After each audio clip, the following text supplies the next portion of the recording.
So yeah, so in this survey that we're gonna create together, we want to study self-esteem, and again, not to really understand what self-esteem is, but how people view self-esteem and how they think it affects our personality, characteristics, and behaviors.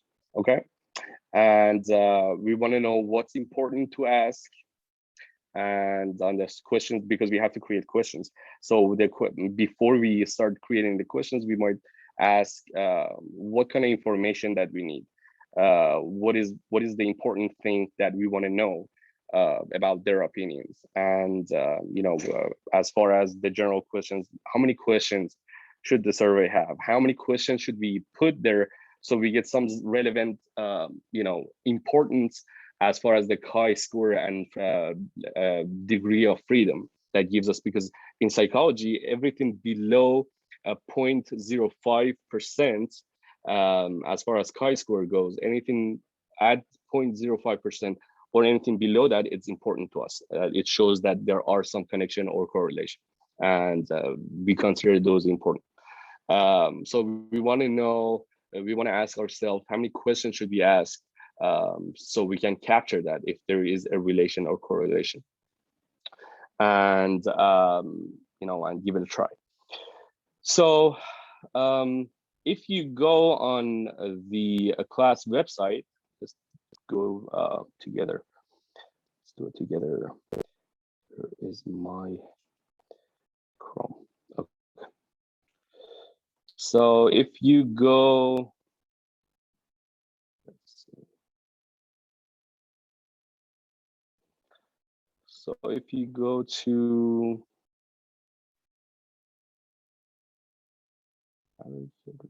okay, so let me close all the unnecessary windows.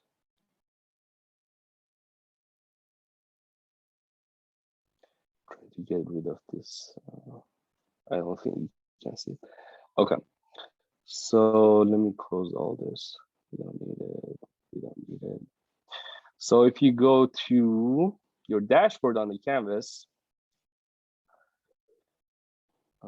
and then if you click on the class website, not the lab, but the actual lecture class. And if you go to week 5,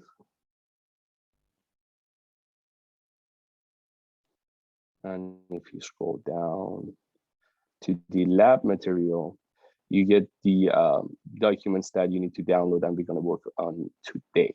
So if you click on the first one to download it on your computers, you should be able to see this document, and it gives us a little background on self-esteem, and we have to come up with a definition of self-esteem before we can conduct this survey. So what do we think self-esteem is?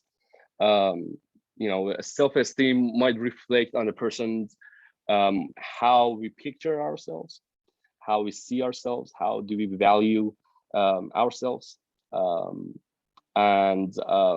I think since we are all psychology students, just to take a derail right now, one of the psychologists, one of the famous psychologists called Nathaniel Branden, talks about, and he's considered, he worked on, one of the famous people who worked on self-esteem and self-confidence for a long period of time.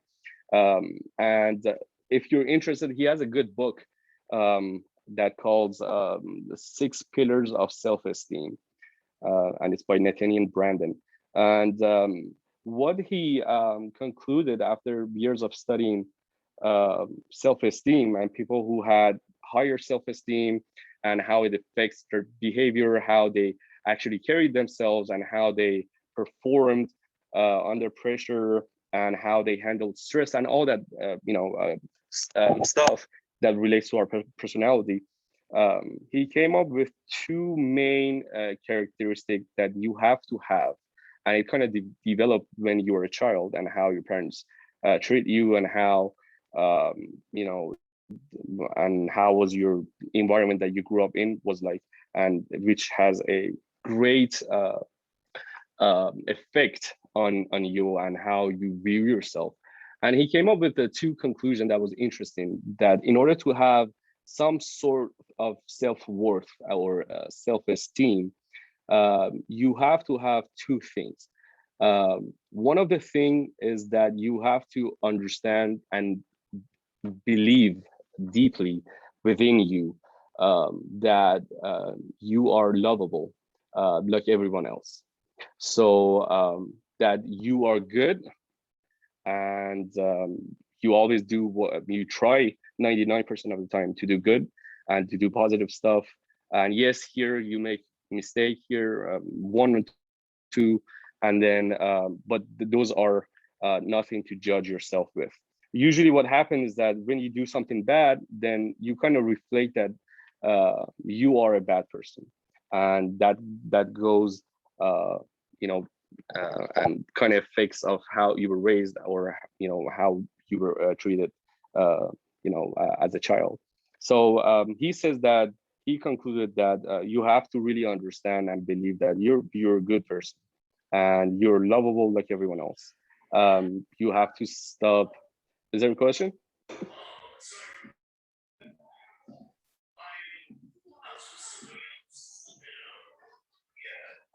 Uh,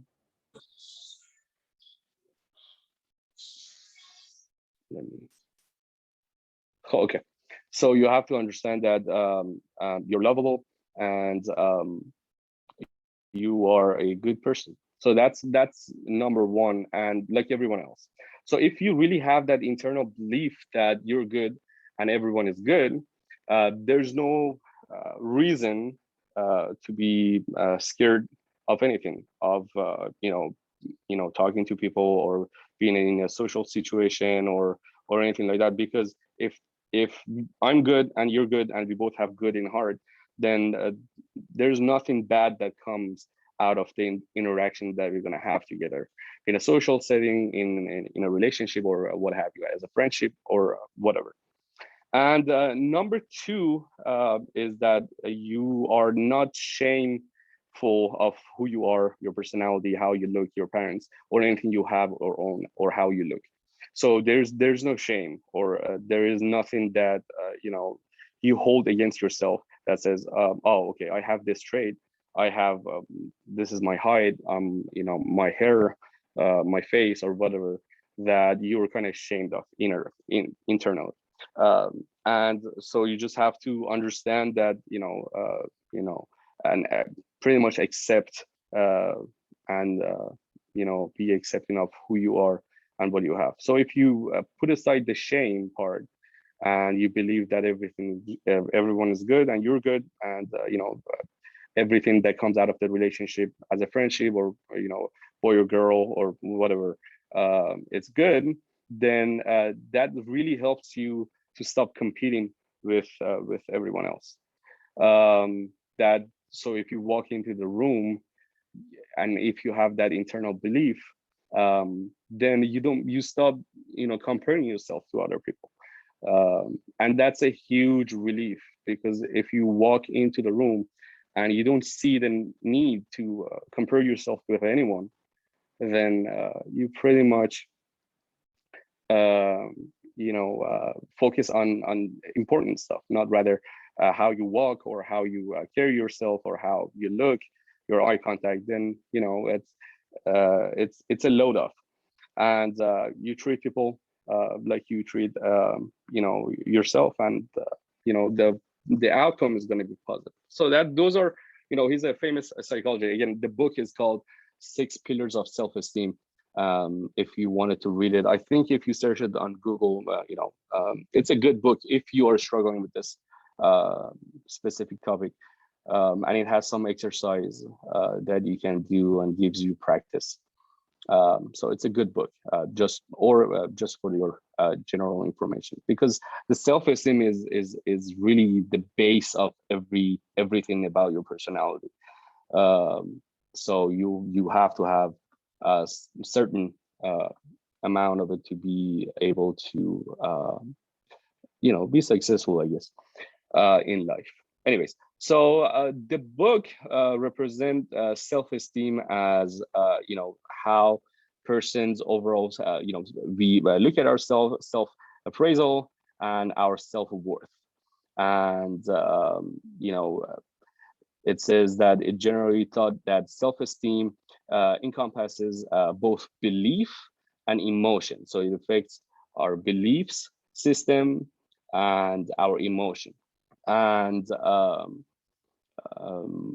again, our behavior or self-esteem might affect our behavior um, and um, and our personality as well. So these are the book definition of self-esteem.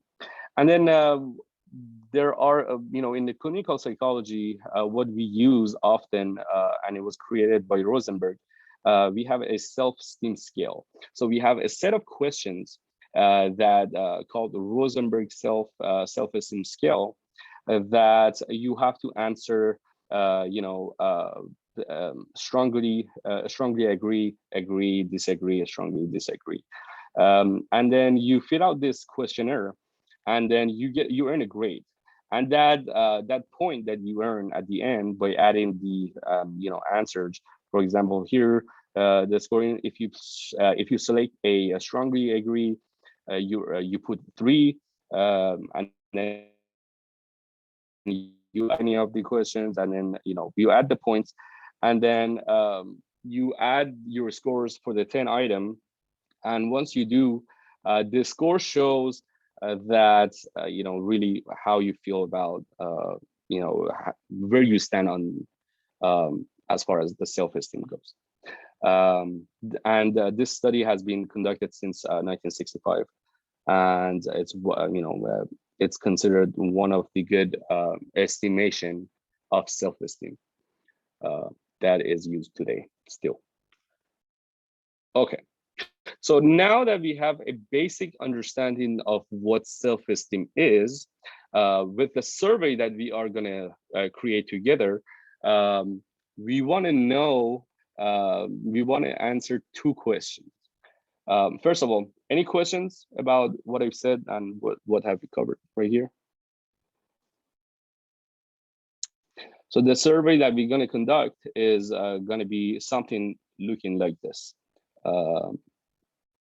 And what you have to do in order to earn points, and this is your exercise actually for the lecture that we're going to do, and it's due, I think, by October 1st or by November 1st, and you have to submit it. You have to send out, and we're going to cover it right now, send out 10 students, UCI student, because we want to know their opinion.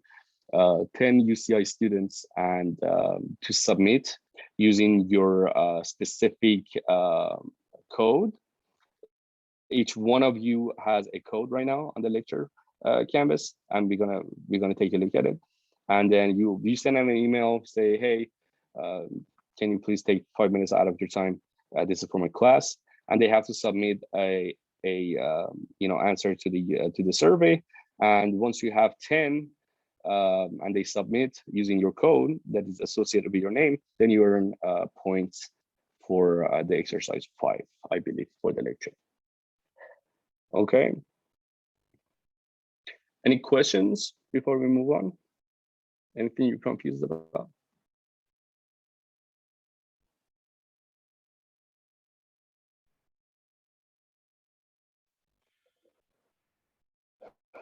Okay. So let me go ahead and stop the share.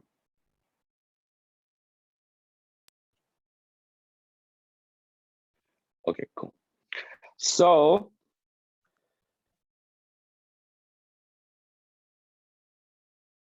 let me open up a new window.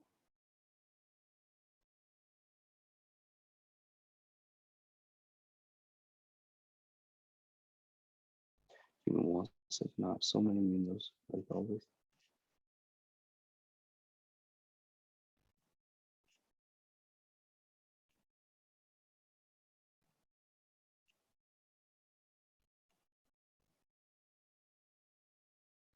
Okay.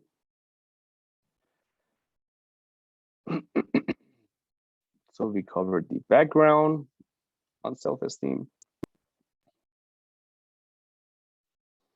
So now let's get to creating a self-esteem, a survey. If I can't find the documents.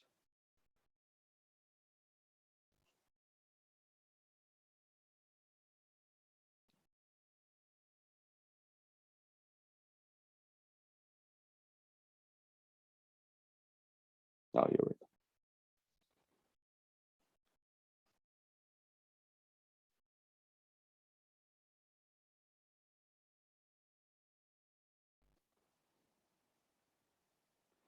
Go ahead.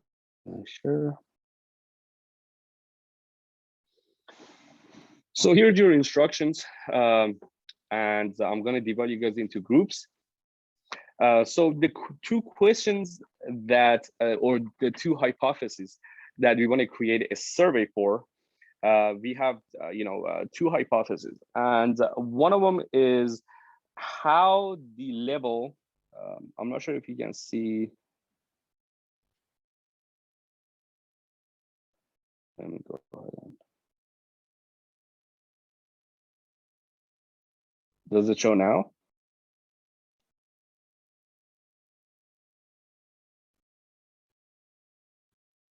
Okay, cool. We want to know about, again, we want to know about UCI students' opinion about self-esteem and how it affects our personality and characteristics. And at the end, we want to come up with whether there's a correlation or not. So the first questions that we want to ask, we want to get some sort of data for, is how the level of a person's self-esteem is related to other personal characteristics and behavior. Okay, so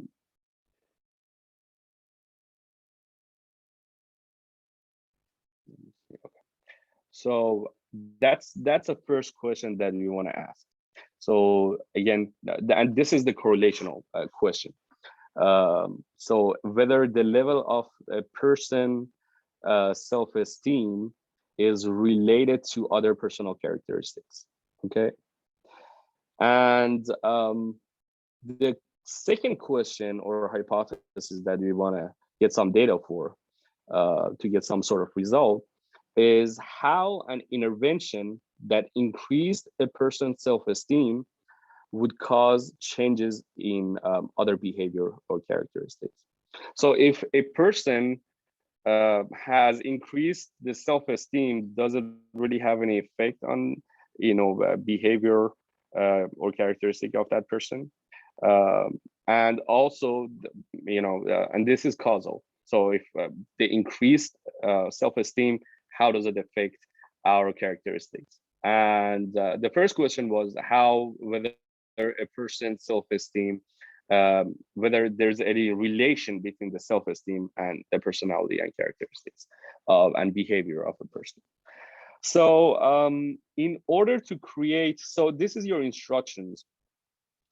And in order to get the survey opinion, in previous years, we used to go out and we used to meet people and give them the paper survey. But since everything still not back to normal, we are going to do it online. So that's why you have to send email. This page is not on Canvas. So you have to send emails to 10 students. You have to send more than more than 10 students, because some of them won't respond, and you really need to get 10 students to earn your points. And ask them, write a nice email, your friends, classmates, or what have you, and ask them, can you please take out of 5 minutes out of your time and answer this 5 minutes, a survey, and this is for my class. I would really appreciate it. And then sometimes they're going to say no, and that's okay, and then just reply, okay, thank you for your time and consideration. And sometimes they're going to say yes. So if you just send 10, usually, a few people say yes, few people say no, and few people don't even respond. So you have to send 10, 20, 30 email out to different people, individually, and hope for 10 people to respond. And then in the email, you ask them to, because on the survey, once they open it, the first question is going to ask, what is the code for the person who emailed you, and they have to put your code. And I'm going to show you how to find your code, which is associated to your name, and it's on Canvas, I guess. And this is for your exercise number 5 that is due on week 6, Monday, November 1st. Okay. Any questions before I move on?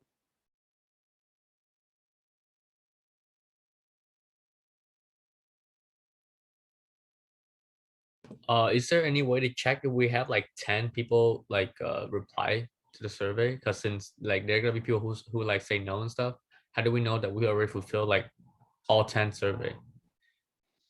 That's a good question. I think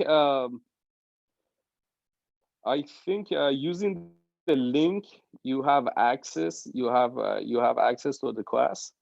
So I'll walk you through that. But I think you do have access to see how many people have done the survey under your code, under your referral code, and we're gonna go over it.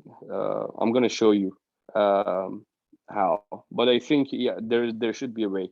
Once you open up the link and log into the survey that we created, then you should see how many people use your code. Any other questions?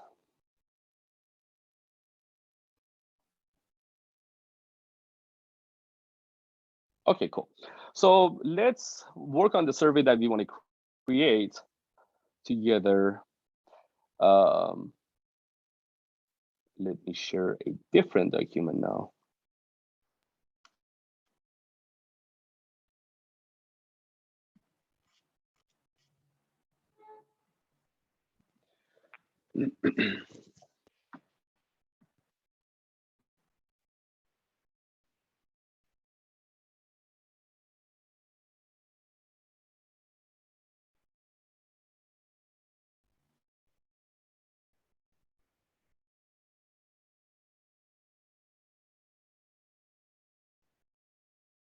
Okay.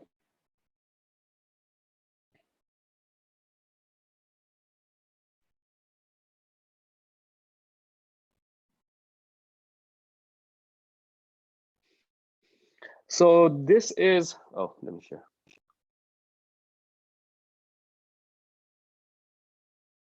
Something that we, where is my, okay.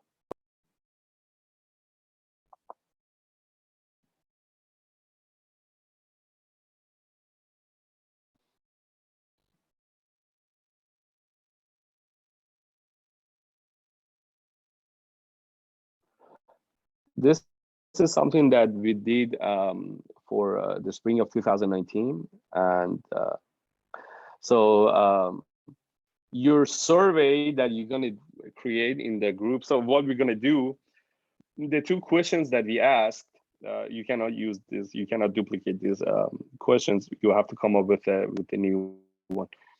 So you have to come up with a background introduction. So each group 1, I'm going to ask you guys to do and come up with questions for the survey. For the first question that we want to ask, or the first hypothesis, how a person's self-esteem it's relevant to the other personal characteristics of that person, as far as behavior or personality goes. And group 2 is going to answer, well, through an intervention, if we increase a person's self-esteem, how would that cause changes in other behaviors? Does it have any changes behavior, cause any changes in the behavior? Or if it does, how do we expect to change in behavior and characteristics? And you want to ask, since it you want to ask questions, because you have to punch it into the SPSS after we collect the data.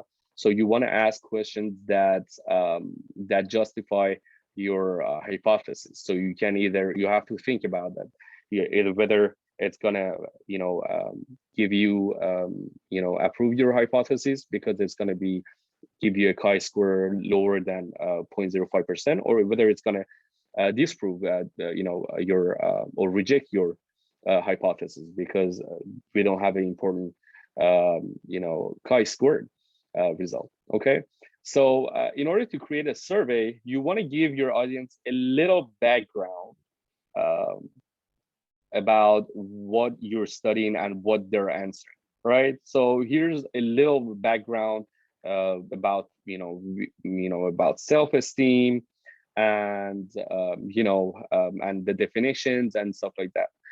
And and then you want to create a bunch of questions, and you decide how many questions you want to do. um, and you ask a main question, and create some questions, some sub question that they're going to rate, or you can do it some other way. I'm just showing you this to get an idea. And you ask them, okay, compared to with student having a lower self-esteem, I would expect a student with higher self-esteem to be this and that and that. And then you ask them to, what do you think? Much less likely, less likely, or so on and so forth. Or you can, you can do anything instead of this. This is just an example. You can have two options: agree or disagree, true or false, or strongly agree or strongly disagree. And this is all you can come up with. So you have to think about the data and what you actually trying to accomplish. So you want to ask them a little information about themselves, your major, whether you're male or female, and so on and so forth. And then you also want to know, one of the questions that is important, you also want to know something about the person who's doing a survey. Whether they rate their own self-esteem as very low, moderate, high, or really high. So this is what I want you guys to work on as a group. Hopefully I was able to clear any questions. Any questions before I put you guys in groups? So I want you guys to work on this for 30 minutes and 30-40 minutes together. And you can come out and ask me questions if you're confused about anything. So the group 1 is going to answer whether a self-esteem is related to the personal characteristics and behavior. And you want to come up, this is your hypothesis that you're either trying to approve or reject. So you want to come up with a survey, exactly like that page, that we want to hand out and give out to people. So first you have to keep in mind that, you have to write this in a way that it's not confusing. Okay, or the questions, the introduction, the instructions, you have to write that people have a general understanding of what you're trying to ask and what they're trying to do. So again, you describe it, a little background, you ask the main question, you can ask sub questions, and this is just an example. You can come up with many different ways of conducting a survey and writing it. So and then a person who's going to share from each individual group. Group 1, you choose a person, a representative, and group 2, you do the same thing. And I'm going to make those representatives a co-host, and you have to write this down on your computer. Use Microsoft or Note or whatever, and you write it down. You create chart, like what you saw, and you cannot duplicate the questions that you saw. And then we're gonna go over it as a class. I'm gonna make you a co-host. You share your screen, and we're gonna go over it as a class. Whether it's a good survey, what needs to be changed, is there anything confusing about it? Does it justify your hypothesis that you're trying to ask, and so forth, and other stuff. There's a question: do we have to formulate a background? Well, you want to give them some context, that give them some understanding of what this is about. So you're trying to study self-esteem. That's your variable. So you have to give them, okay, this is what I'm trying to study. Self-esteem, we think is this and that, and we want to come up with, we want to know, we want to know this and that. So you have to give them a little background about what you're doing and what this survey is about. So remember that they don't know anything. They're like, they have no idea of what's going on. And what you want to do is that make it clear and with, and make them really understand that what you're asking. So the questions is important, that helps you justify your hypothesis. And also that it's not really confusing to people who are answering it. Any other questions?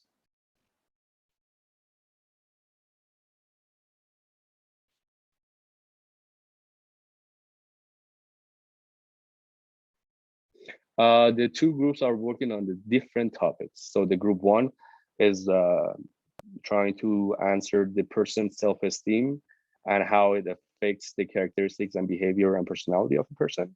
That's the hypothesis for number one, for group one. And group two is trying to answer this hypothesis that how an intervention that increased a person's self-esteem would cause changes in other behavior and characteristics.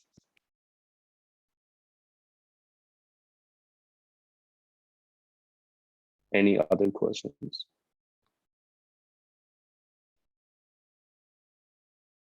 So make sure you write this down. You have to share and talk to each other. You can search Google to just see an example of the surveys.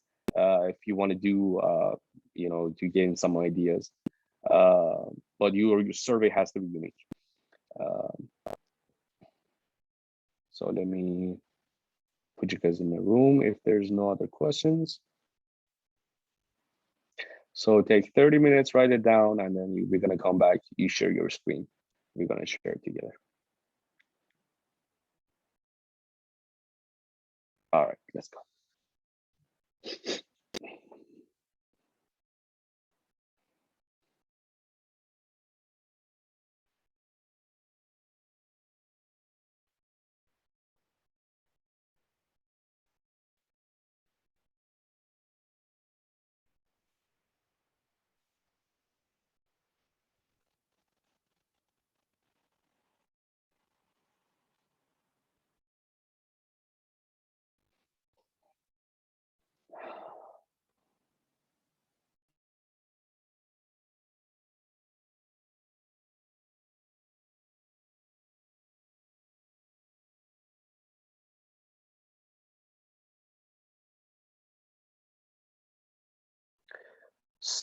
So for group one, who's going to present your data?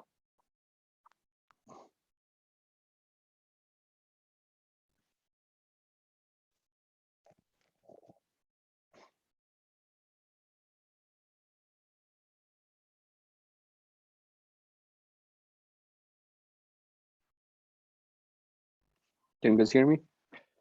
So group one, who is going to share with us? I'll just share, I guess, if anything. Okay. Yeah, you guys have to decide among yourself. So Jerry, let me make you a co-host so you can. Before I do that, let me just go over some of the information. So actually, you know what? I can do that after because that's done. So Jerry, make a co-host.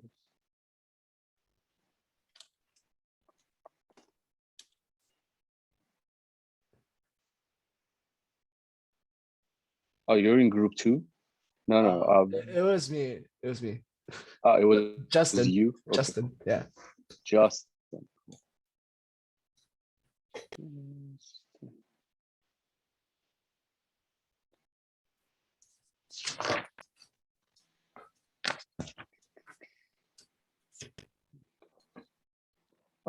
you should now be able to share your screen with us.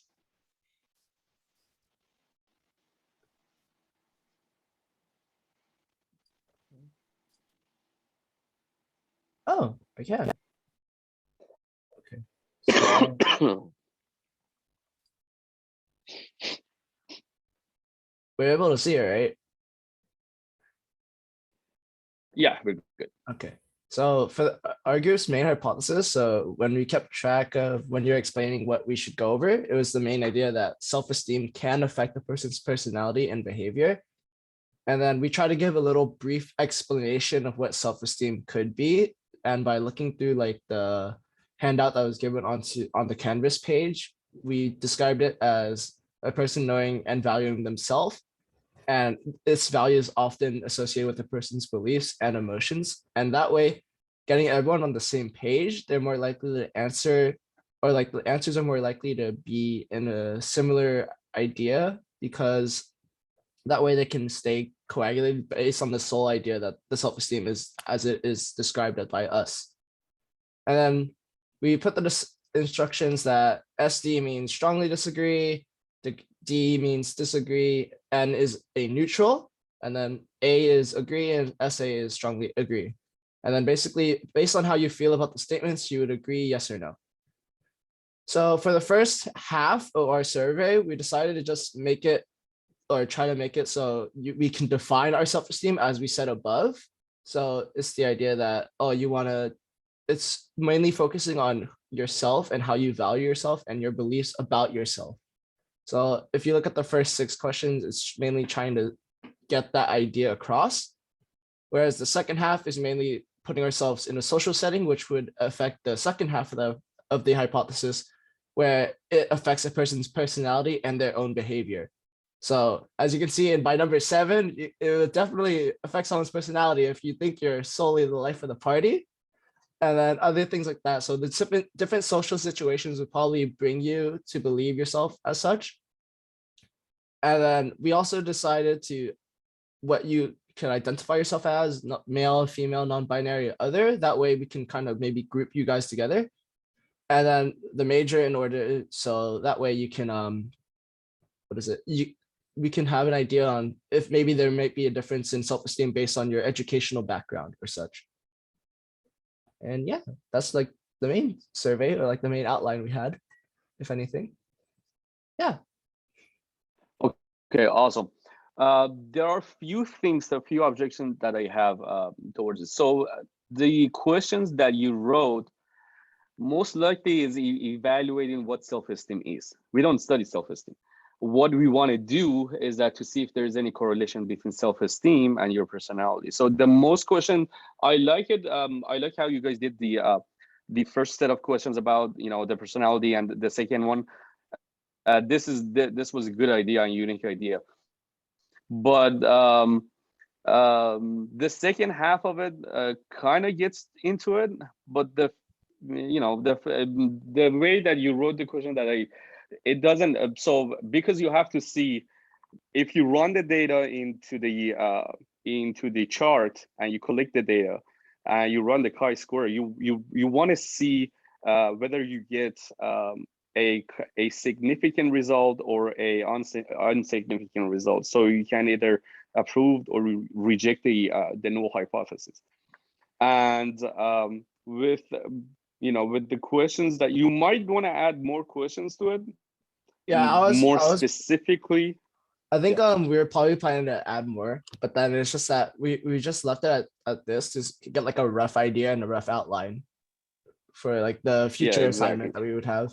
So in order to do that in a better way, because you can't use the first 6 questions as your data, because that's going to skew your result. What you really can use is the 7 from now. You can use it as to gain understanding of your audience and the people who are taking the survey, which really helps. But as far as we are concerned, as far as your hypothesis, it's not going to do you any good. But yeah, perfect. So great. Yes. The question about this. So basically, the first half wouldn't go with the hypothesis then. So it would mainly be the second half. Because in my head, in my head, I understood it as like we would, or like the first half, we would try to get a general idea of someone's self-esteem or how they view themselves. And then we would apply that to the last set of questions. That way we can see if that person's quote unquote high self-esteem from the first half maybe plays into their actions and their beliefs about themselves in the second half as well. And like how that affects the behavior as a result. Awesome.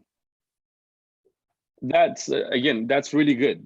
That's really smart. I really like it. But since we have to put your data into SPSS and do the analysis, you can do it, but it's a lot more work and coding that you have to do for this PSS. Oh, okay. That's perfectly fine. So because you have to evaluate the first 6 questions differently, because you can, if you put this as a total analysis and the data, you put everything together, then it's going to skew your results. So you have to treat them as, you know, the first set of questions about, you know, the audience or the participants, and then the second question actually trying to do your hypothesis. So because all we care about is to see, we don't want to understand, you know, it doesn't really help your hypothesis to know the level of the self-esteem, even though it's important. I'm not rejecting your thought, but even though it's important, but if you have to look at the data and the significant and the result or the answer that you want to come up with. So if you include all that, it's gonna affect your result in a way that it doesn't show whether you can reject the you know, you get scattered data.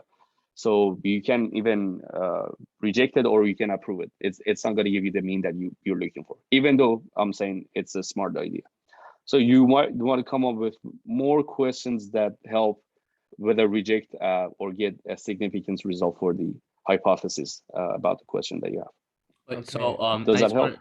So I just want to ask, like, so for like the purpose of like SPSS, like, and the data, it's better to ask questions similar to the second half of the list, right? Let's from 7 to 12. Or okay, thank you. Yeah, those are better questions that can help you with the data. Now you might want to ask, well, there are like 7 to 12 is like how many? 5 questions. So you might want to ask, or 6 questions. You might want to ask whether this amount of questions is enough to get any significant result, or you might want to add more questions to it. Those are the questions that you have to keep in mind. So whether can I add, in order to get a, because you have 10 people. So, and then you have to take into account the level of freedom and then the result that you're going to get as a chi-score for 10 people that are answered. Do you think, you know, because you have how many options? You have 1, 2, 3, 4, 5, you know, options that they can choose. So what are the chances that you might want to eliminate those so you can have you can get some sort of you know, important or significant result and add a little more questions, since if we had, it would be a different situation if we had 1,000 people answering, but since your participants are 10 people, it's not that much, and you really want to do understand and find that correlation and get the significant result, or be able to say, hey, this is not significant chi-score value, so I can reject the hypothesis, then you might want to keep that in mind and try to do the questions. Hopefully that helps. Any question? I think that was well explained. So just mainly for the next time we do it for the SPSS, we just get the second half mainly, or like add more of it, right? Yeah. Okay. Perfect.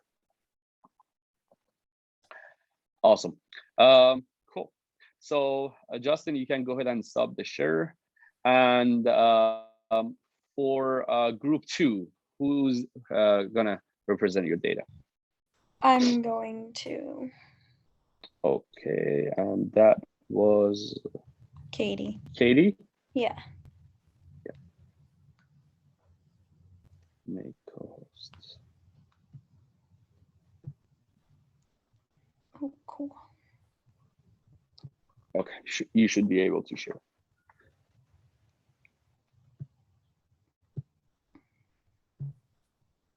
Okay. So we kind of interpreted it as, since we were group 2, building off of group one. And so we created these questions to assess how intervention would change behaviors. So you'll see these questions, they each kind of cover like a different aspect. So like social life or academics or like self-harm, for example, like, so if you look at the first one, you'll see avoid comparing yourself with others in the day-to-day life. And then we have this scale right here, and we have neutral if like they aren't sure or if they think there might be no change. And then if you just get carried along with the situation, whether it be in group outings or projects and later regretting it. So like, for example, not like advocating, not speaking up for yourself or like getting too involved, or seeking out various social gatherings. And we did go in and try to make the wording the most applicable and specific we could.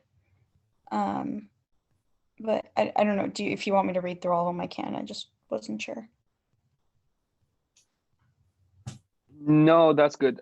So again, a few things. So this page that you're showing me, this is something that you're going to show your participant. And you really want to make sure that they are not lost, they're not confused, and they're sure about what you're trying to ask them and what you're trying to study. So I would add, if you haven't already, I would add an introduction. Do you have introduction for this or background? So we didn't do that because, again, we thought we were building off of the first group. So this is just the beginning.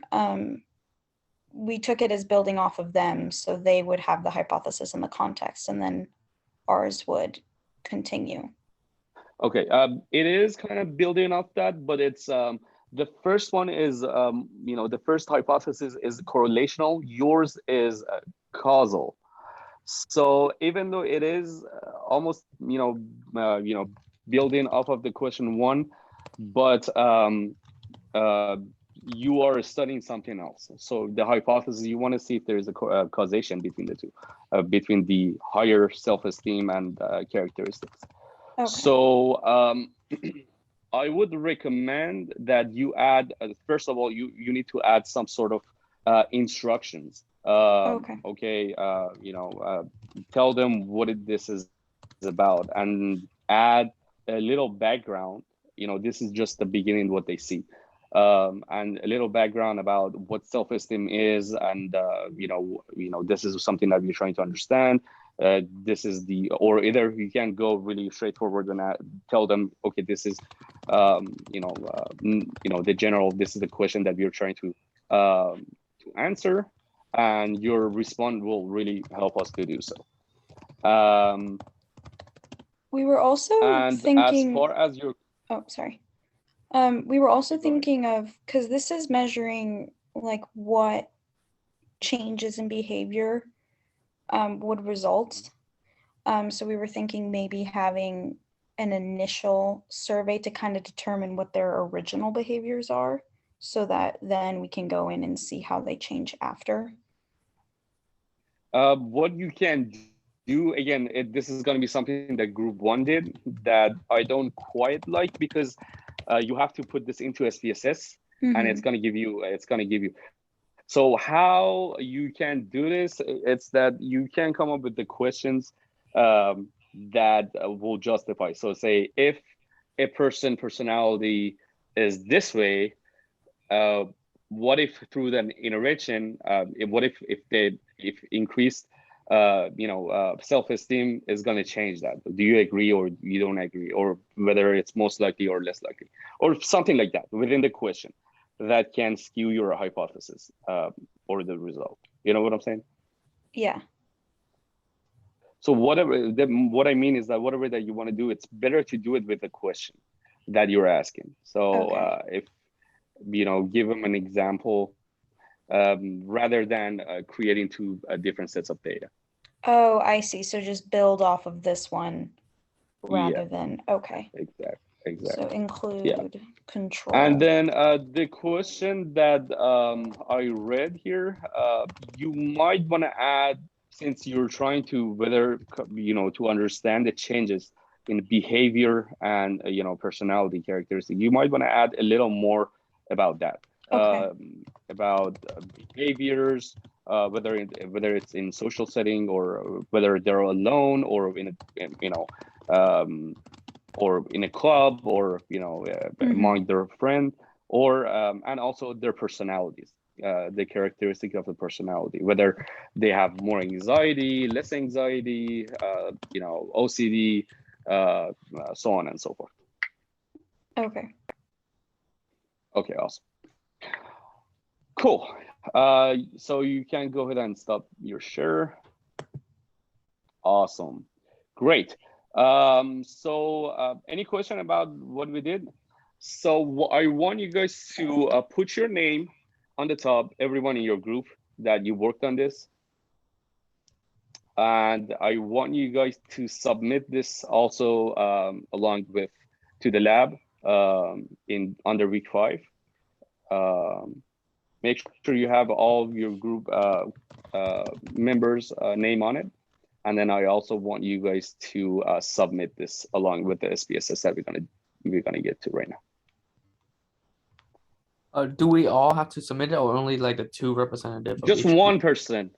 Just one person. Decide, or about make it easy. Just the person who represented.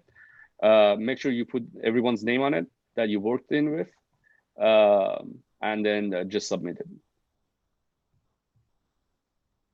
Actually, you know what? I'm gonna create a new link under week 5. And it's gonna say submit your survey questions here. So just submit it on the different. So you have one SPSS under week 5 that you have to submit right now. And then I'm gonna add a second one, which is for this one, survey results, and add it under that. Make sure you have everyone's name.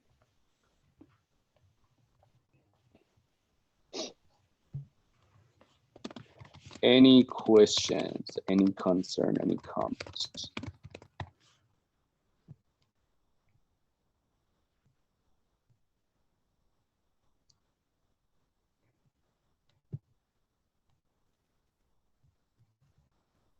Are we good?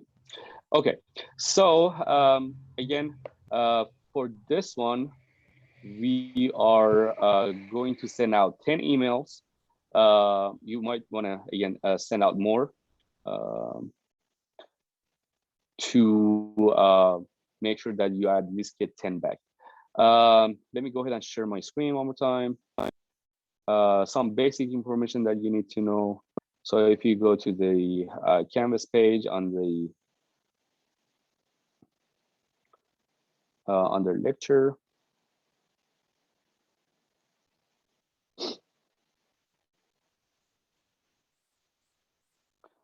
select week 5. Okay, under lab material, you have a student referral code. And this is really important because this is your grade for exercise number 5 that you're gonna submit. So everyone's name is here and you have a referral code. So in the email context that you're gonna send your participant, you're gonna say, hey, blah, blah, blah, and please use my code, because on the survey, it's gonna ask them, what's the person code, and you really want them to put your code in. So for example, for Rahad, his code is coach, and you specifically give this code to your participant, participant in the email that you're gonna write them. Okay, and you can find this page on the Canvas lecture website, not on the lab, but on the lecture. And and then one more thing that I wanted to cover with you is the give you a little help as far as the sample emails that you're going to send out. Let me go ahead and share this one now.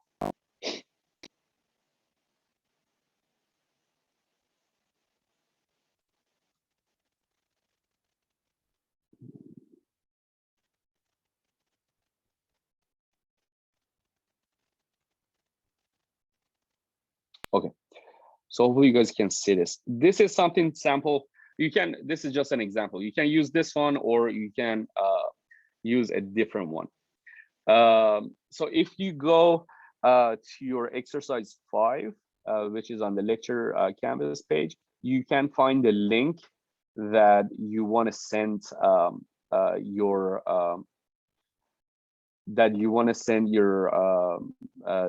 participant, which will direct them to the survey to take the survey. Okay, and so the link is on exercise 5.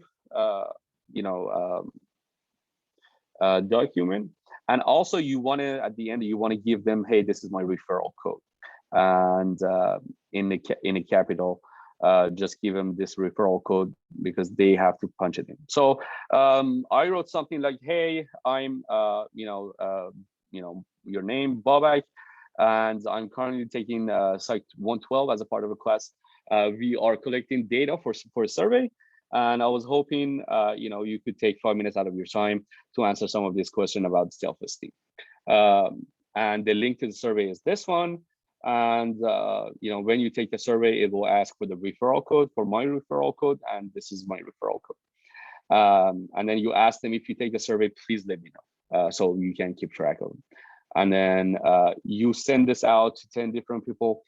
And what you can do, if you don't know 10 people, or you have to send more than 10 in order to get solid 10 people, what you can do is that if you go to this page on the UCI, to the main web page, let me go ahead and share on my screen.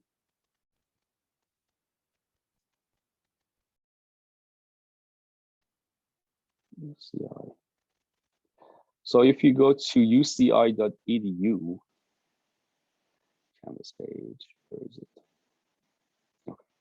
Okay. So if you type in uci.edu on your browser, it brings you to this page right here. Okay, and if you use the search for people, for example, if you do, I don't know, if you do most common last name, Smith, I did my last name. So if you do Smith and you search people, it's going to bring you, since we only care about collecting data from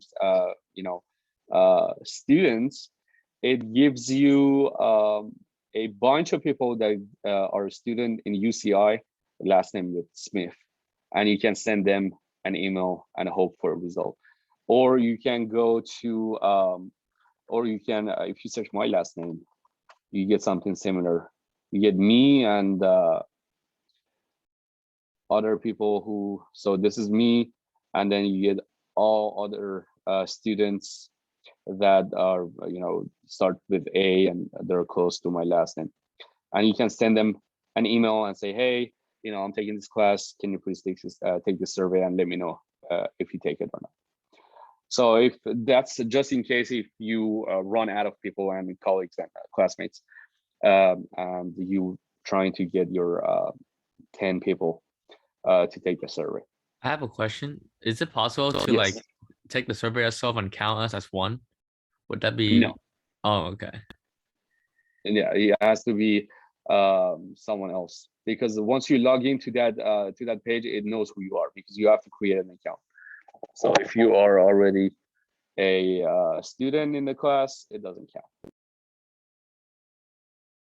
You can recruit anyone as long as there are UCI students, friends, graduate students, professors. Most likely professors will not respond to this kind of email, because they receive a bunch of emails every day. So they skip, they most likely skip through this.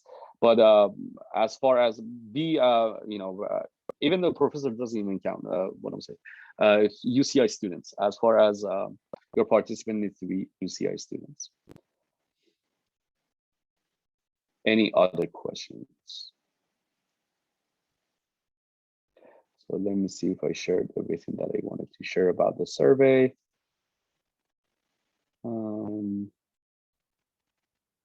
So So I showed you guys the email. I showed you guys the website that you can search people. Make sure you get 10 people. And yeah, that's all I wanted to share. Any questions?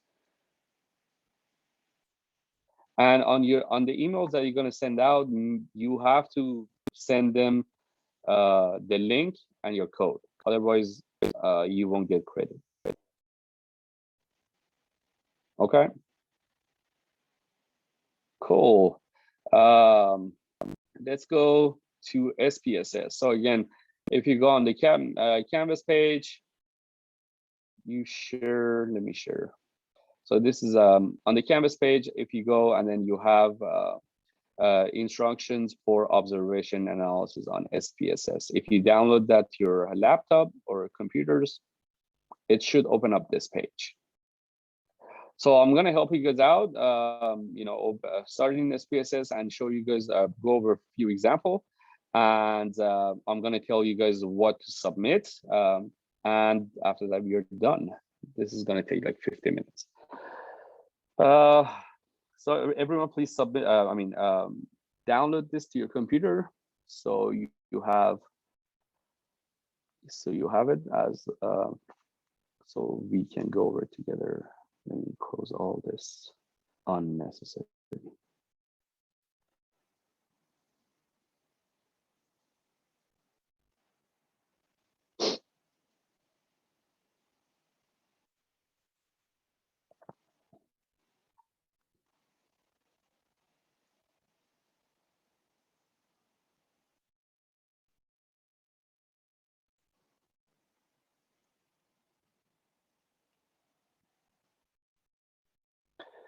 Okay.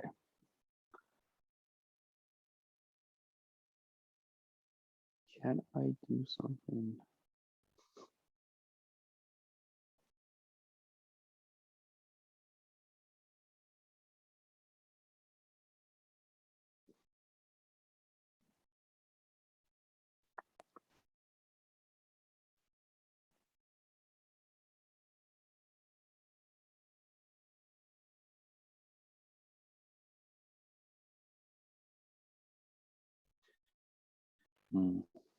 I don't think it's going to give you the option to.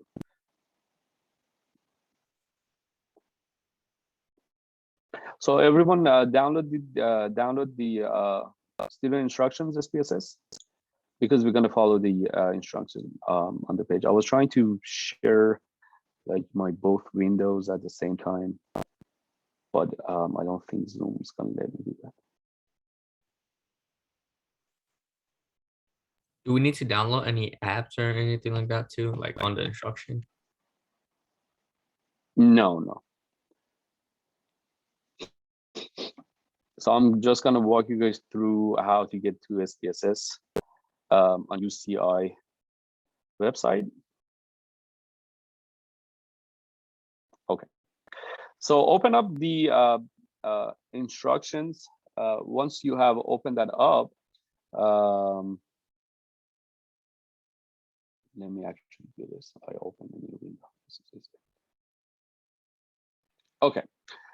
So for the SPSS that we're going to use from now on, where you can access the SPSS on the computer lab of the UCI. So if you click on this link right here on your documents, it should open up a web page, or you can copy paste it if it doesn't do that. And then it will bring you to this page. And I have to slow down for everyone so we can move as a team. So I don't want anyone to be left behind because you're gonna get lost. So everyone's got this page?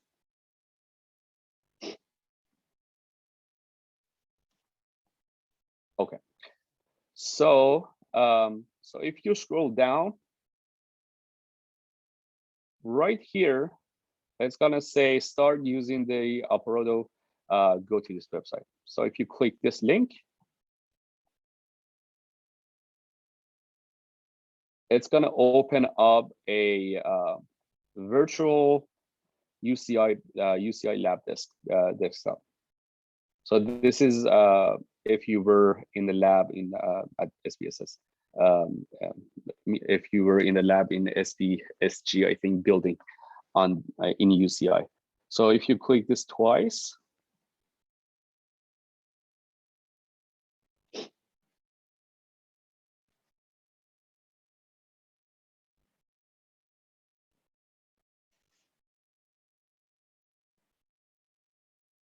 or don't click it twice, or press launch. I guess it doesn't like it.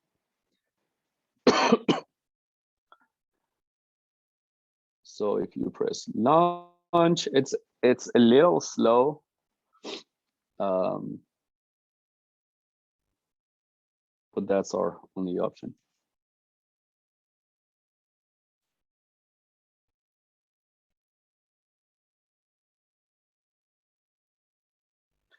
Okay, so everyone should see this desktop right here. Do we all see this?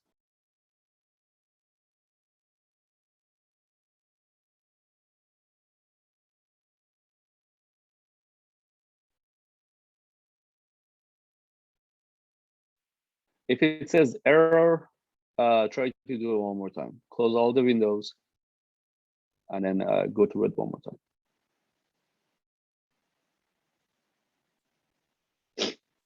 It's a little slow, so it's because you're using a virtual lab computer.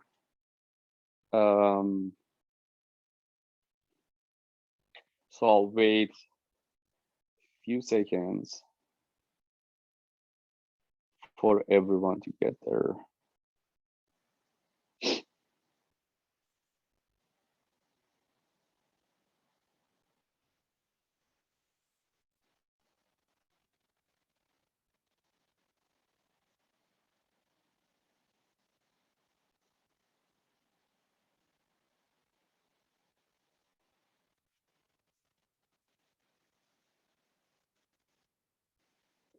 Are we all there? Do we all see this page?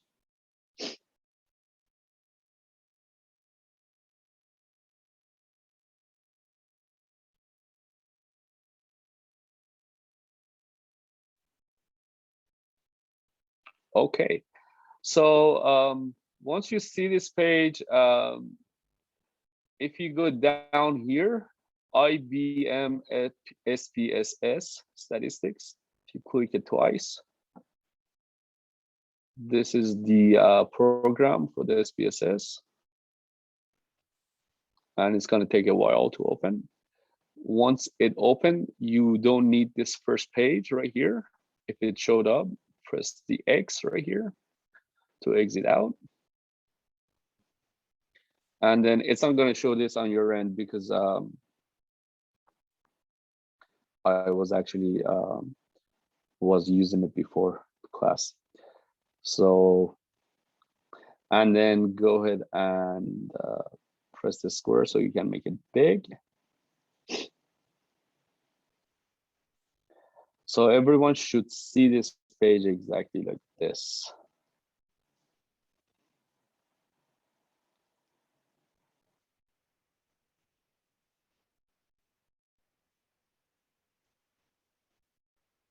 Are we all seeing it?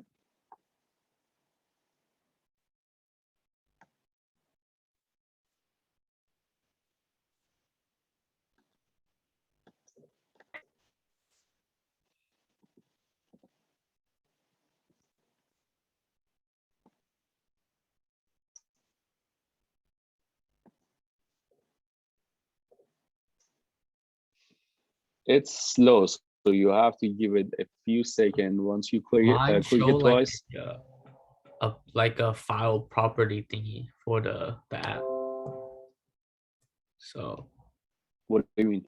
it's like it showed me like it asked me like it showed me like instead of opening up, it popped up a different box and it showed me like it said like IBM SPSS statistic properties, and then when I click OK, nothing happens.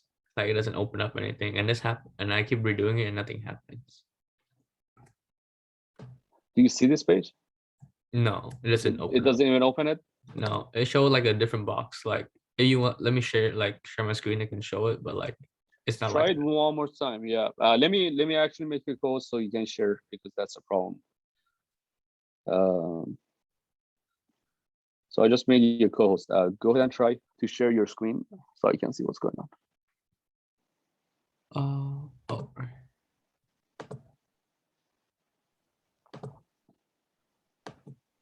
Like my screen is like this. It popped this up, and I click OK, and then Do cancel. Try to open it one more time. yeah, and this pop up. Okay. Press cancel. And so what you have to log out completely and reopen the page. Okay, got it. Yeah. So you can stop the share. Let me know if it works.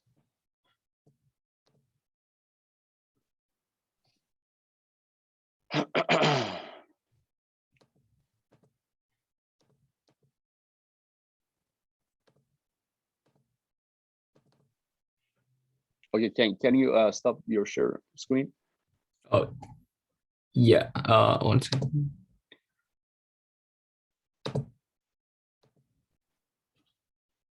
I click stop sharing, and is it not working? No. Oh, right here. Okay, there we Oh, go. there we go. Okay, cool.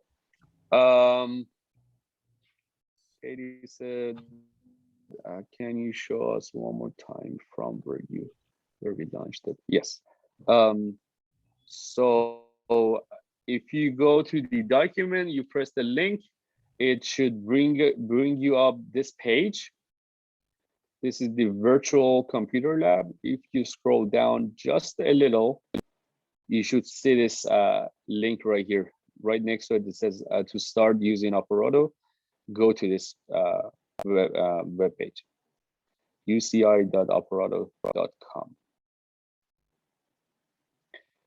So if you click on that, it should open up this page. I'm not seeing your screen right now. Oh, really? Yeah. I just don't think it's sharing. Oh, okay. But I meant from when, like, once you've launched it, how to then open. Can you see this now? Yeah. So you click on this one. Mm-hmm. It opens up this one, and then if you press launch, it should bring you up into this desktop. Right. And then once you press SPSS, it should give you this window. Do I need to select new data set? Because I think I have a step before that window in between. Because I opened SPSS and now it's giving me a different page. Is it asking you for like a new data set and a new database query or something like that? Because I have it too. Yeah. Yeah. I can also share if you want. It's the one that says welcome to IBM SPSS statistics. Yep. So do we just cancel that? Close it? Yeah, I don't know. Katie, can you share your screen? Let me see. Yeah, I think it's because it's the first time we're using it. Yeah. Yeah, I can share mine right now.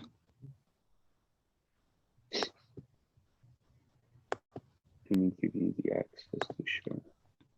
Oh, I have it already from earlier. Oh, okay. Yeah. Yeah, go ahead and share. See what's going on. Do you see that? So this is what I'm looking at. Exit out from this. Press the X. There it is. Oh, okay. There, well, there you go. So, and then, yep. Okay. So if you saw that page, just exit it out, because this is your first time using it. It's gonna give you some. Okay. Should I also check the box in the corner that says don't show this again in the future, or no? No, we're gonna use it again in future. So just exit out. Yeah. Thank you. No problem.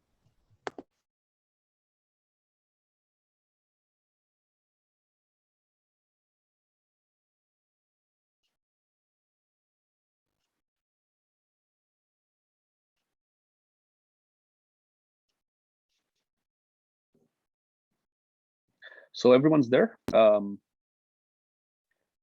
were you able to open it up? Yeah, I restarted and it worked. Yeah. Okay, awesome. Cool. So once you open up the page, let me go ahead and share my screen one time. Sure.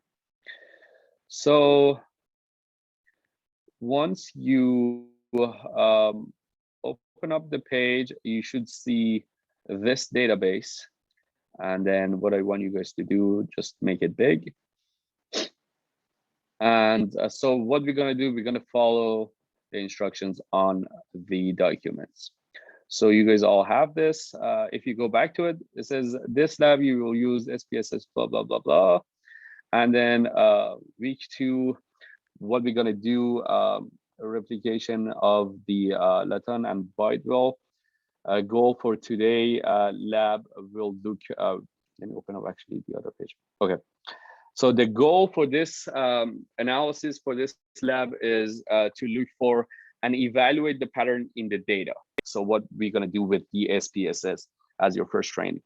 So we want to evaluate the pattern in the data that other than 6 that influences whether what will influences whether or not students walk into groups.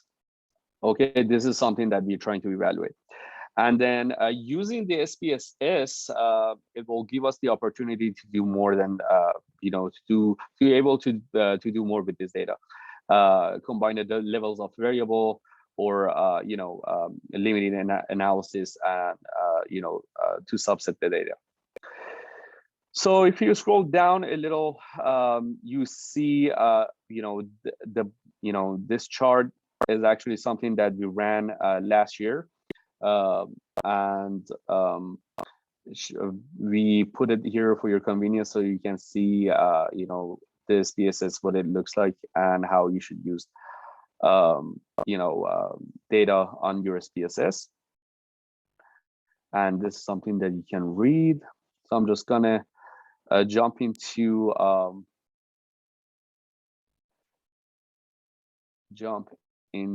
the formulated hypothesis right here. So the hypothesis that you're trying to study is that other than 6, what are the other characteristics or factors that are people join the groups or walk into the groups. So your hypothesis should make a prediction first about the relative proportion of either student observed in the group or alone, how you study it. We actually went over this on week 2. So we are studying the same thing. And whether, what were the genders that we studied, males or females. And your prediction or hypothesis should be based on one of the other variables that distinguish the observation that we made. Example, location of the observation, time of the day, whether the observations included a class break or what kind of situation. And at the end, you should be able to suggest a reason and mechanism to explain your hypothesis. So we are gonna try to answer this through SPSS. And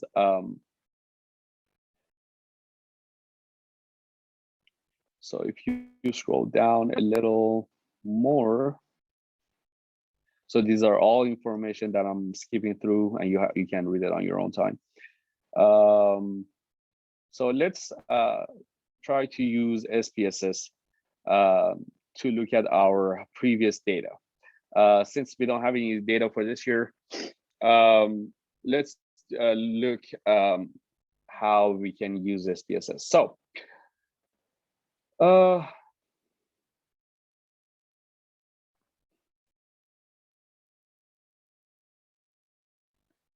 let's see if I have everything that I want to show.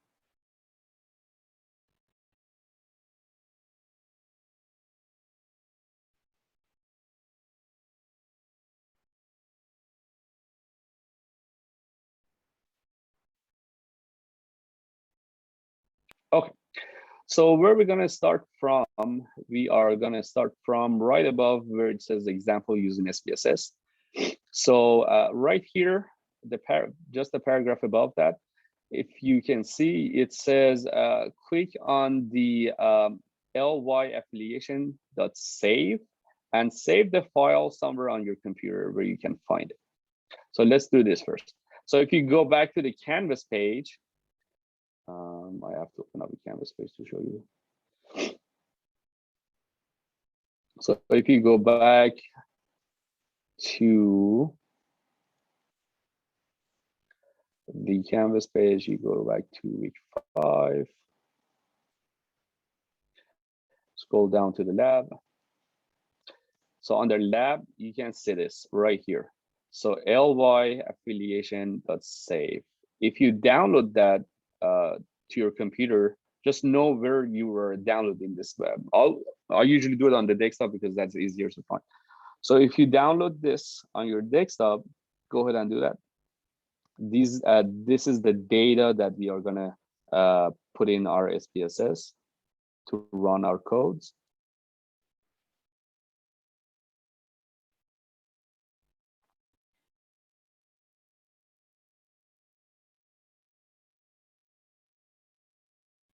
So after you download this, data file on your computer, now we're going to go back to SPSS and trying to upload that on our SPSS program. Everyone were able to download that?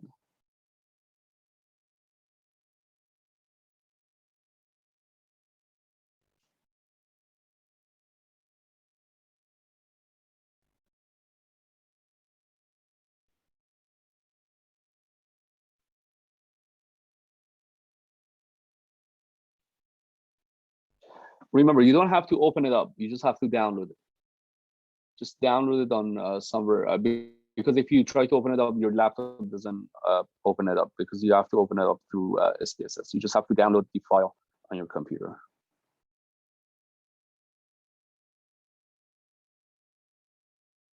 And if your laptop doesn't allow it, probably your webpage, you block your cookies or something on the web page, because you should be able to download it.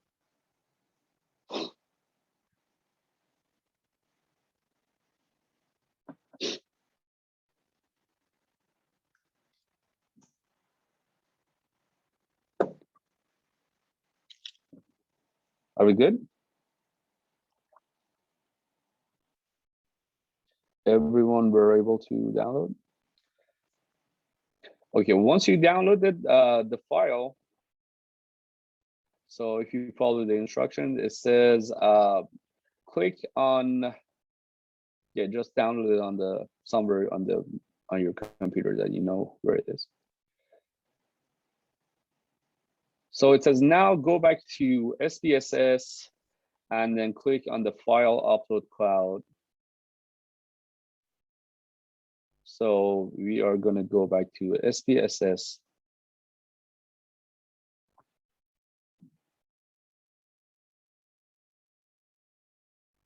So if you click, for me, for some reason, it doesn't show. I don't know why.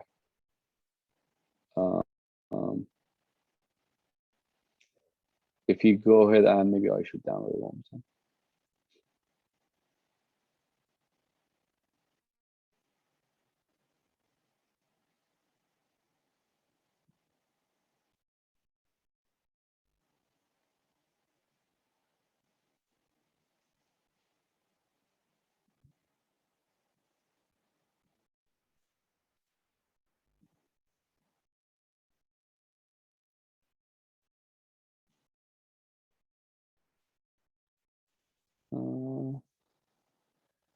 So if, let me see if it does allow me this.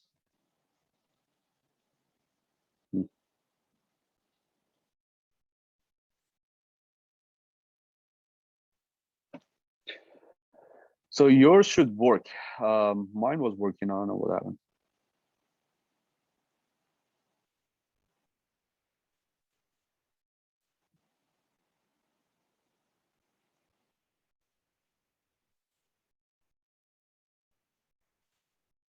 Mine doesn't work like yours too. Like I can't click the cloud thingy. Oh, really? It was just working. Sure why. Let me try to figure this out.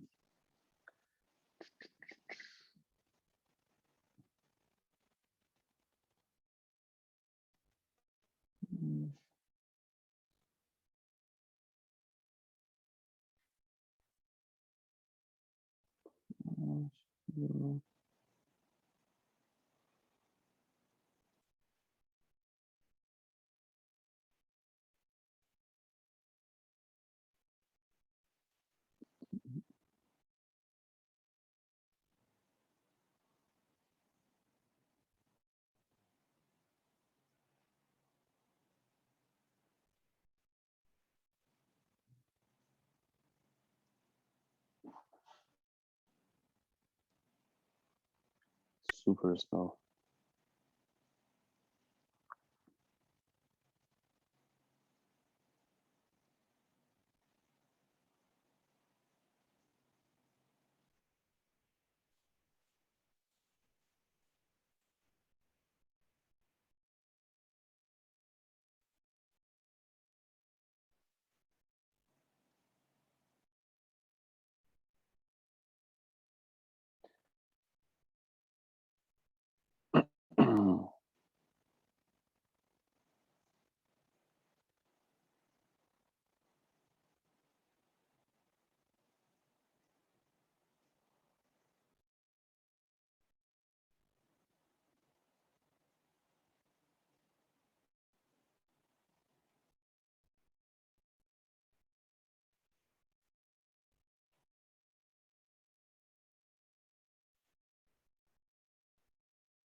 It's funny because it was working. But does it work for anyone else? Or do we all have the same problem? Yeah, I can't click on the cloud either. Oh. Let me see.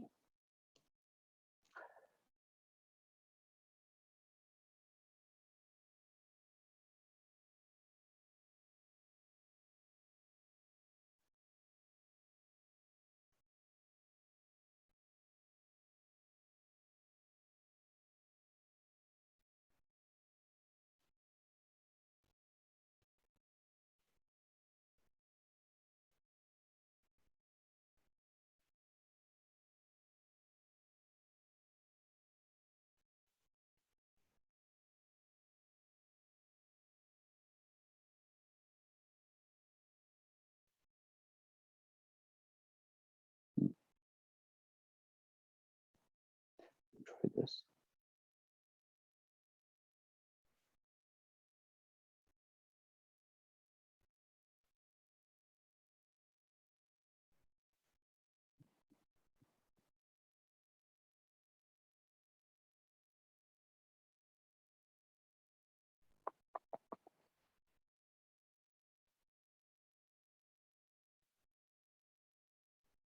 That is funny. Are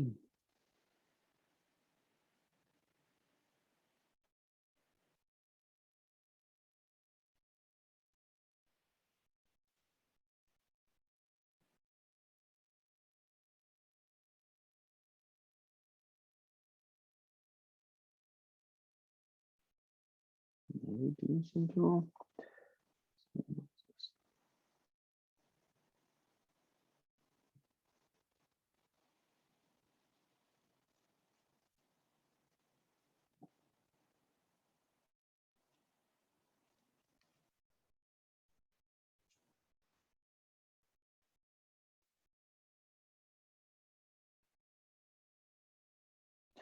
Yeah, it's working for some of you guys, and it doesn't. I don't know because I think I did something. Let me see.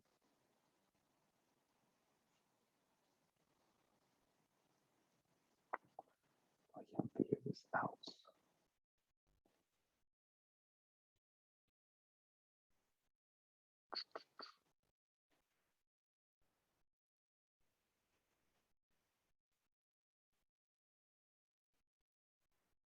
I don't know why.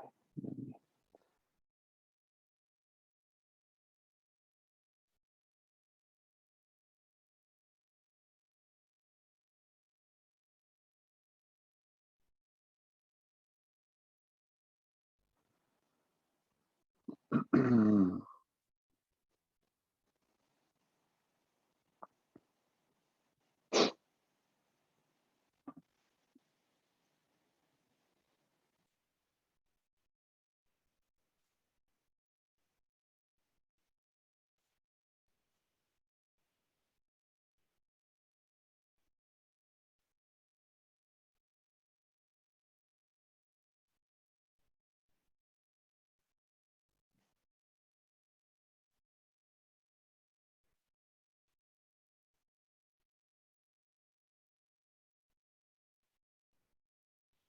Okay, it works now. So what I did, I logged out of everything. I closed the SPSS completely and went back. Now it works. So for those of you who had the same problem, just log you out. I don't know why it does this. Just log you out completely, close everything, close the virtual desktop, go back to the website, and try to reopen it.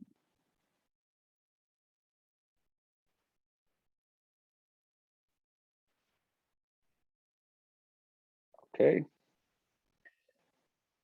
And then at the same time, try to pay attention because we are running out of time. I'll just keep going. So now in SPSS, after you downloaded the file, in SPSS select file and try to upload it. So you go to this one. Let me see if I download it. Yeah. So you press the cloud right here. And then you select the file, ly affiliation.save. You open it up. It should give you a little message right here that file has been uploaded. Okay.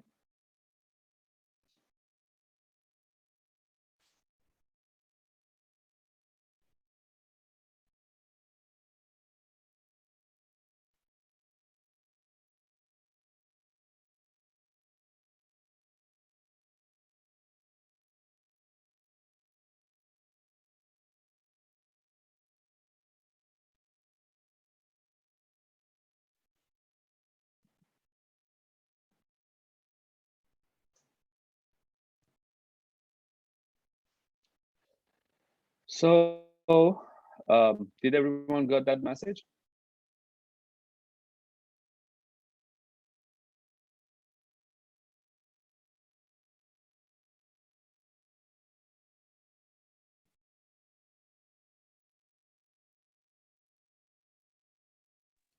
Yes. Okay.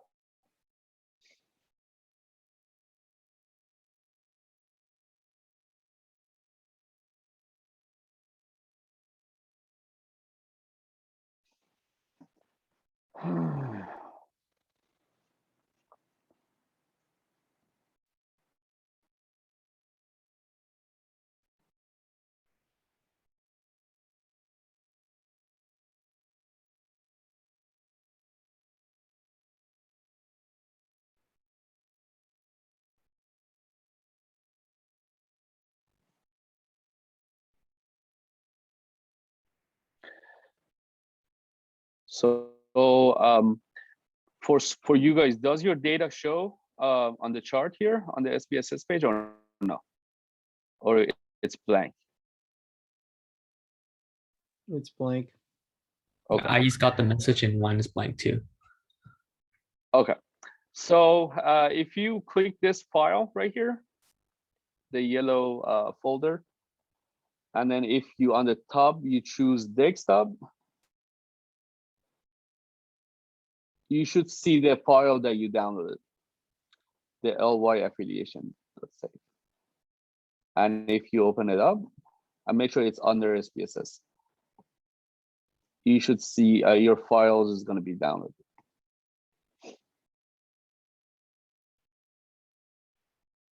And then you're going to see this page, you exit out.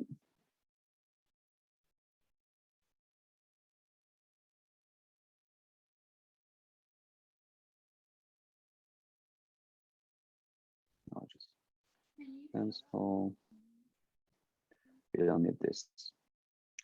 And then you should, if you do it right, you should see this score number under count, 96, 269, 99, 195. Can we all say that? Yeah.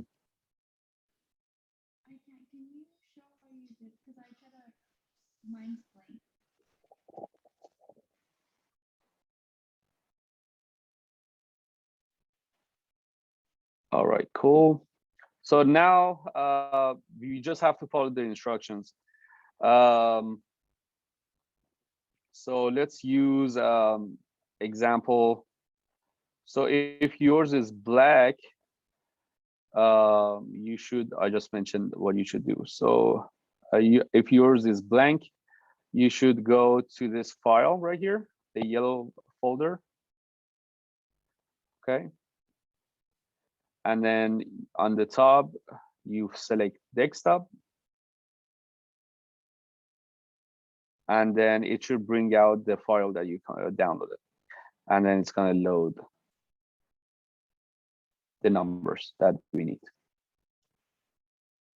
Okay.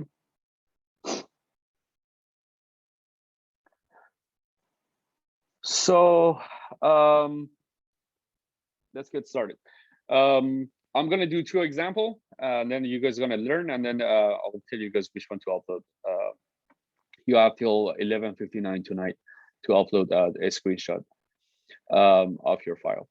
So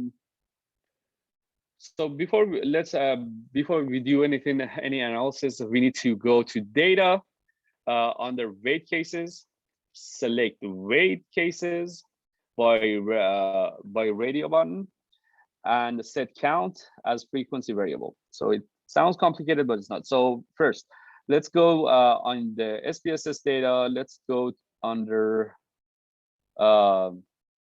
data. And under data, it says go weight cases, select weight cases. So all the way under data, right up here, you go all the way down to weight cases. All right. And then it's going to tell you select the weight cases by the radio button and set count as the frequency variable. So what you do, so you click this button right here, weight cases by, and then you select count and use this arrow right here to put it underneath frequency variable.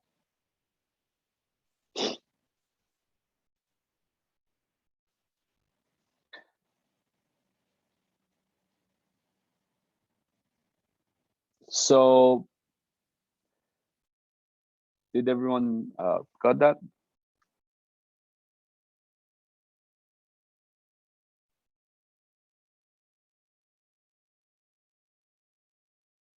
So it says go underneath data and then select weight cases, and then weight cases, choose the weight cases, and then do the following. So if you go under data, all the way down, you click. If you click on the weight cases, it should open up this page, this little window, and then on this box right here, you select the second button. It says weight cases by. And then right on this side, you should see count. And then you select it and you use this arrow to put it underneath here.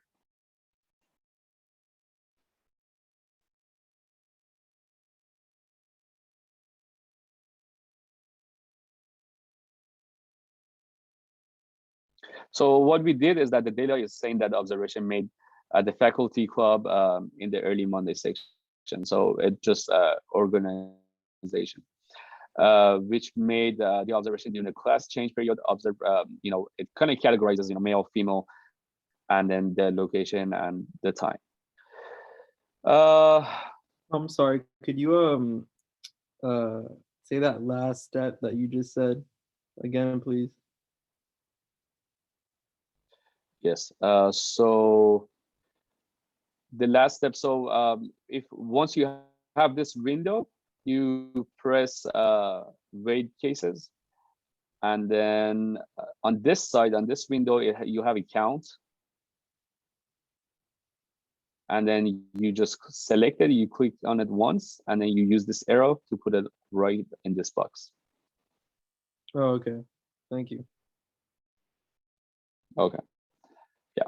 And then it's gonna, what this does is that it treats every data that you have as once, it calculates it all together. But if you don't have it, it's going to give you like 96 different line that you have to evaluate. So this one, I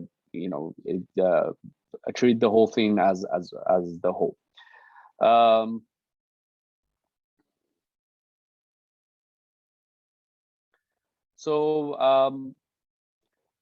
Next, we have to make a 2x2 table to look at the association between sex and affiliation. The SPSS, and this is again, you need to know this, understand this, because this is something that you're going to do for your survey. For the SPSS, to test for association 2x2, we have to begin by the group variable is associated with the sex and blah, blah, blah, blah, collapsing. To do this analysis, go to, so now we go to analyze, and then we choose descriptive statistics. So you press OK here. So you're done with this. And then right here, you go to analyze, and then you choose descriptive statistics. Okay, and then it says what? So analyze, choose descriptive statistics, and you use crosstabs. Crosstabs right down here. So analyze descriptive statistics, crosstabs. It should open up right away this window. So in the dialog box that opens up, transfer sex to both to bugs for row variables. So we transfer in sex to row variables. Let's do that. So you click on sex once. You use this arrow. You put it under rows,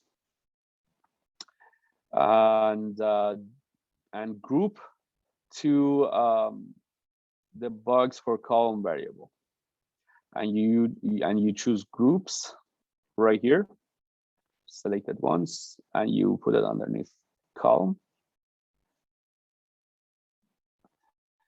and then you now press statistics button and click on the checkbox for chi-score, because we do need to have chi-score. This is how to get a chi-score on SPSS. So you press statistics, you press chi-score, and click on continue. Also click on the cells button. Okay, let's see. So we press continue, and then you also press right here on your right, you press cells button. It should open up a different window. So click on check the box for row percentage. So this is what we need for the chi value. So row percentage. So for the percentage, we check mark the row,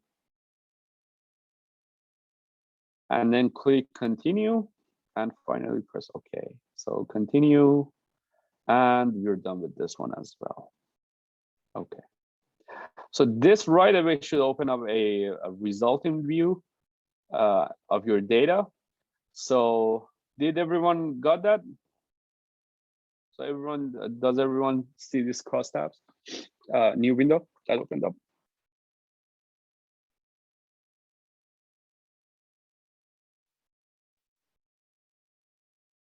Okay, so this is really not hard, because you have the instructions, line by line instructions, and you know what to do. So once the crosstabs open, you have your summary, you have the results of the data that we just uploaded. So male, we have 28.3%, and then for the female, we have 33.7%. And then if you scroll down, you get the chi-score test. You have 28.9, and then it's going to give you less than 0.001, which is less than 0.05, which means it's a significant result, which this is significant for us, and it shows that there is a correlation. Okay, and so you can do other stuff with SPSS that we're going to do right now. We can get more specific. So if you choose, you can add more variable to it, like section or locations, stuff like that. And in order to do that, and you get more, chi-squared that is more a representative of your data, if you wanted to do that.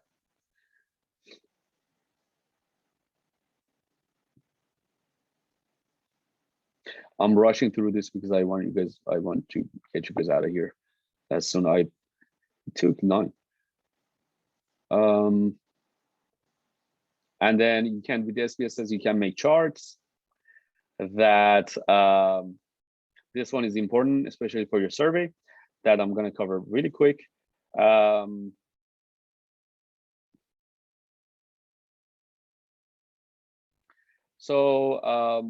To make the bar charts, with the data that we have, first go to the graph. I have no charge.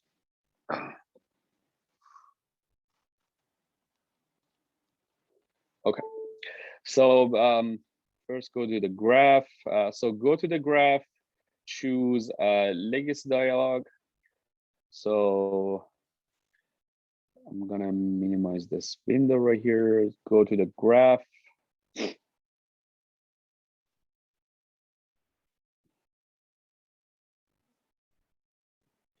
Go to the graph, legacy dialog, and click bar.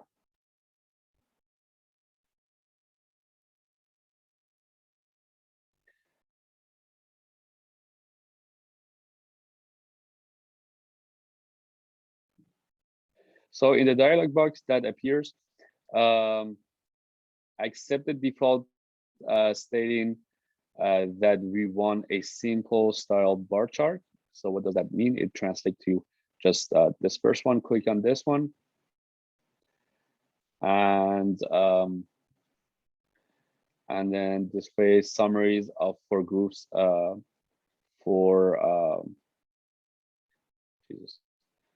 summaries for groups of cases. So this first one should be chosen.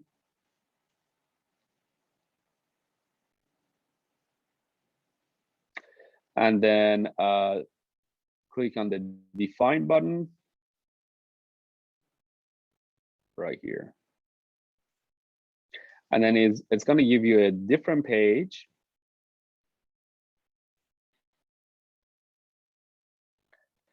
And so if you continue in the second dialog box that opens up, first select the radio button, other statistics, e.g. mean.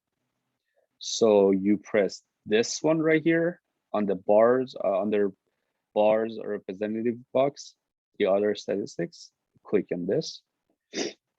And then it wants you to, in the box labeled bars,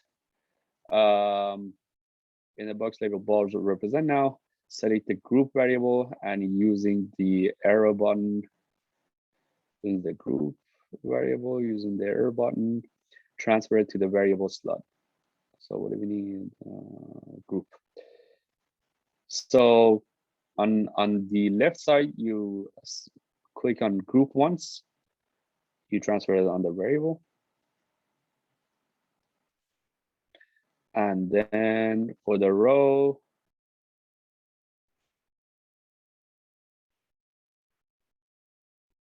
and transfer to the variable slot. Next, transfer the name location to the category access slot. So next location, click the categories access. And then finally click on the OK button and you should see the results. Okay. You should get this graph.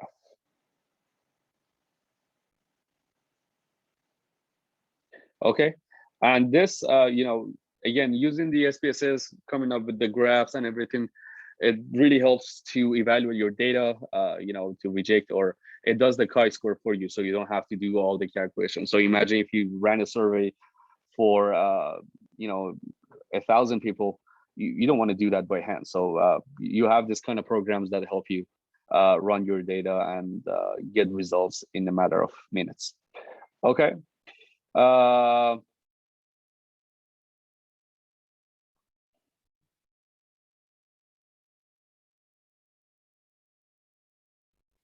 So let's see.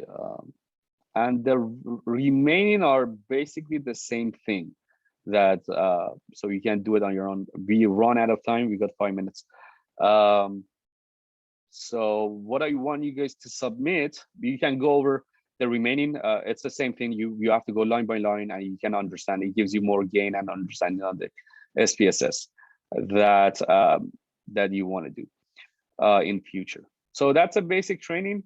And what I want you guys to submit today, just take a picture of, so make this window full.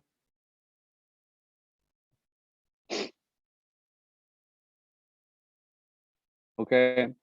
And I want you guys to send me a picture of your chi-score table and on the graph that we did today. That's good enough for today. Rabah, Yes. whenever I try to get to the graph, like I followed all the steps, but it won't let me click OK. Like It doesn't let you to do. My OK button is like grayed out completely, and it won't let me click it.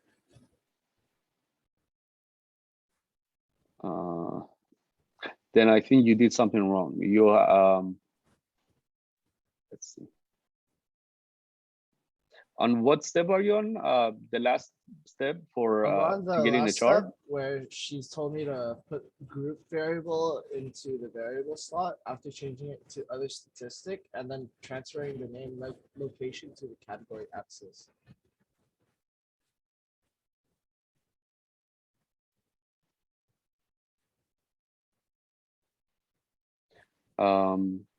Okay.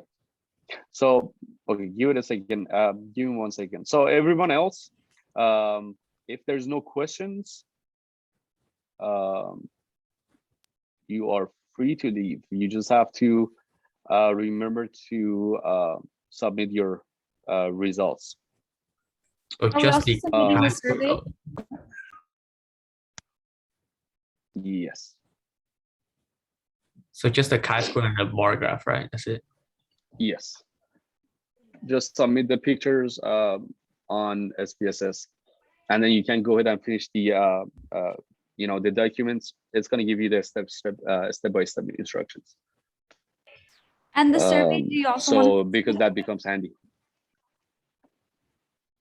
And the survey, yes, I'm going to open up a link on the lab that you can submit your survey. Make sure to put everyone's name on. When is the SPSS screenshot due? What was that? When is the SPSS screenshot due? You have to send it to me by the end of today at 11:59. The link is going to close. Okay, thank you. Yeah, no problem. Any other questions?